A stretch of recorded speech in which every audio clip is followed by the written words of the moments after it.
faithful wife and mother seemingly goes missing on Mother's Day. You may ask, why was she all alone? That's a good question. But what became of Suzanne Morphew, or at least her body? In the last hours, a stunning development. I'm Nancy Grace. This is Crime Stories. Thank you for being with us. Also with me, Donald Schweitzer, another famous name joining us, former LA detective, criminal defense attorney, former prosecutor at PasadenaLawOffice.com. Welcome, Donald. Suzanne Morphew's husband calls a contractor he doesn't know, has never worked with him before. Okay, that's what I mean, hasn't worked with him before, on a Saturday, and asks him to travel to Denver the following day, which is Mother's Day, to help him on a job. You don't see a problem with that, Schweitzer? I see it as a significant piece of the puzzle, Nancy. I think that there's as a detective, what you're going to do is look at all the things that don't make sense, and then start looking at, if it were true, what would the answers be? For example, is he using, chlorine as a landscaper to build a wall? The husband is not a suspect. He has not even been named a person of interest. Although, practically speaking, cops always, whenever a woman goes missing or is killed, you look at the husband, the ex-husband, the boyfriend, the ex-lover, the stalker, the admirer, because statistically, that is where you will find the perp. That doesn't mean Barry Morphew is the perp, or that there is a perp. Let's just be clear. But based on this new evidence, back to you, Donald Schweitzer. So you say maybe he's using chlorine at the work site, but this is his hotel room. Yeah, but, he's at the hotel room because he's supposedly working, out there. I mean, that's why he's not at home on Mother's Day. But, you asked the question about, why is he contacting people he doesn't know? Did you work on the weekend? Those are the type of facts that, lead you to start at least looking at in a direction. And the direction, of course, is at Barry. Why is he not there on Mother's Day? Why is he contacting people that he doesn't really know to help do some work, remotely, and it just doesn't make sense. And it would be something I would certainly keep in the back of my pocket as I was investigating this case. He calls this guy out of town on Mother's Day. The guy gets there, I assume leaving his family, spends the night, waits 2 days. Morphew never shows up. There's no equipment and there's no dirt. What do you make of it?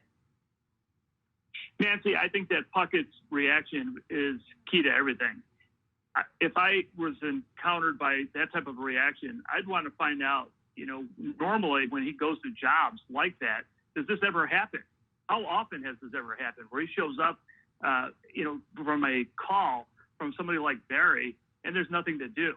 I mean, it's a significant piece of evidence, I think. I agree with you, Donald, and you know how this is going to be spun out. It's going to be argued by somebody, somewhere, that Morphew set all this up to create some sort of an alibi, a construction site alibi. See where I'm going with it, Schweitzer?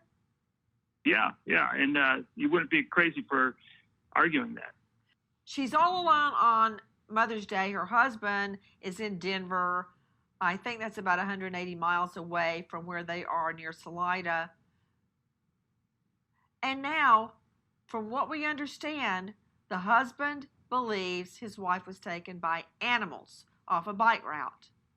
But what we are learning in the last hours from a co-worker of Barry Morphew's is very unusual. Let's hear cut 27, please. Erica Gonzalez, KDVR Fox 31. A co-worker of Suzanne's husband came forward with this new information about the hotel room in Broomfield, Jeff Puckett said, and Barry Morphew told him to go to Denver. However, Puckett says that he didn't see Morphew because he had already left due to a family emergency. Puckett told the Daily Mail that when he got into the Holiday Inn on May 10th, the room smelled like chlorine and it was scattered with wet towels. He also said that he found a pile of mail inside of that room, including a letter about property insurance, which he says He later turned over to the FBI. A manager at the hotel confirmed they do not use chlorine to clean guest rooms and have handed security footage over to police. Additionally, the hotel told her news partner the pool was also closed because of COVID-19. Suzanne Morphew was reported missing back on Mother's Day.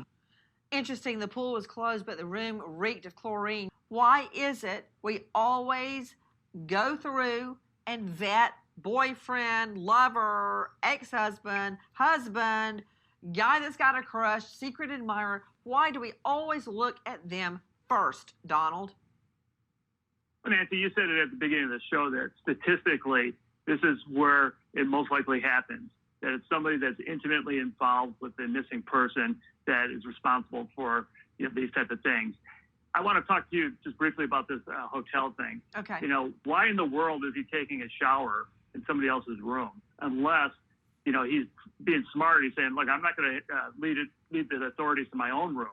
And why is he even taking a shower? He'd been gone a few hours, but there's no evidence that he did any work. So he's taking the shower in some other guy's room, and then he leaves behind what looked like chaos to me. He was probably extremely nervous. I mean, if he did this, okay, I understand that he's not a person of interest, but if he is the person that did this, it looks like there was a panic. He's leaving things behind that normally you would clean up after yourself. Guys, we are waiting to uncover who is the private eye or detective firm that Mr. Morphew is using, and we wait as justice unfolds. And again, let me reiterate, Morphew, not a suspect. But we still want to find Suzanne. Nancy Grace, Crime Story, signing off. Goodbye, friend.